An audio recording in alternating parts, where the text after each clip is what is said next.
Isso é muito importante porque isso vai permitir a adoção de políticas de apoio massivas dos Estados às empresas. Aliás, no fundo, esta proposta da Comissão já vem um bocadinho a reboque de coisas que já estavam a ser feitas pelos Estados numa primeira reação ao surto do Covid.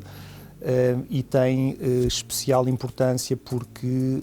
é combinada com duas outras medidas de relevo. Por um lado, a anunciada intenção por parte do Banco Central Europeu de, nos próximos meses, comprar cerca de 750 mil milhões de euros de dívida pública e privada, com o objetivo, nomeadamente, de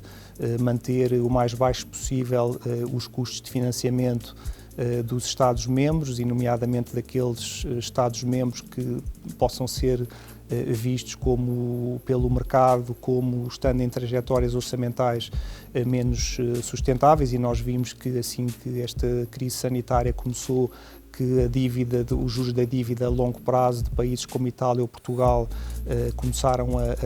a subir, e que o spread relativamente aos juros que os investidores exigem a países como a Alemanha começaram a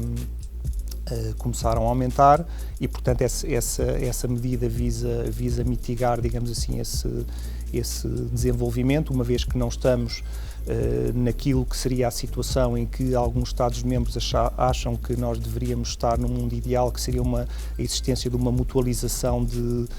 dívida. Pelo que eu percebo, houve vários Estados-membros que voltaram a tentar colocar isso na agenda agora, nomeadamente a Espanha e a França, mas continua a haver da parte dos Estados-membros que já eram relutantes antes a mesma relutância a isso.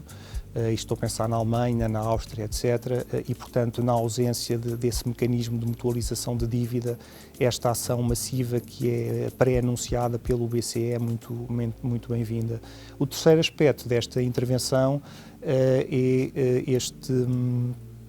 este framework que foi adotado pela Comissão para a autorização, digamos assim, de medidas de auxílio que sejam propostas pelos Estados-membros como reação, digamos assim, à disrupção económica que, com grande probabilidade, esta situação vai suscitar.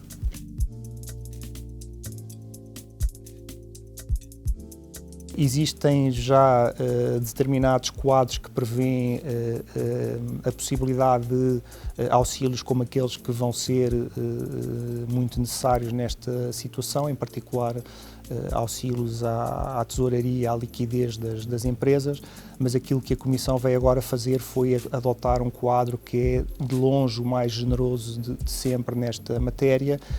e que, no fundo, eu creio que está à altura das intervenções massivas que os Estados vão ser chamados a efetuar para evitar que esta crise sanitária se converta numa grande recessão económica ou pior ainda, numa depressão. E esse pacote de medidas que foi anunciado pela Comissão, prevê a possibilidade de os Estados adotarem uma série de medidas de apoio à tesouraria, à liquidez das empresas, sob formas bastante diversas, seja de subvenções, seja de empréstimos com garantia estatal, etc. E ao mesmo tempo, a Comissão comprometeu-se também a deliberar sobre as medidas que lhes sejam propostas pelos Estados-membros ao abrigo deste enquadramento com uma celeridade muito grande, o que foi algo que já se viu na rapidez com que a Comissão já aprovou, em particular, o pacote de 3 mil milhões de euros de apoio à tesouraria e à liquidez das PMEs que lhe tinha sido apresentado pelo governo português.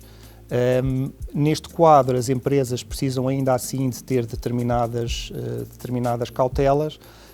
e de fazer sempre a verificação de que, quando estão a beneficiar de um determinado auxílio, que esse auxílio foi objeto da devida aprovação pela Comissão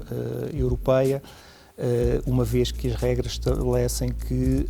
no caso de um auxílio ter sido indevidamente recebido por uma empresa, essa empresa pode ser obrigada a devolvê-lo, ainda que esteja em condições de demonstrar que,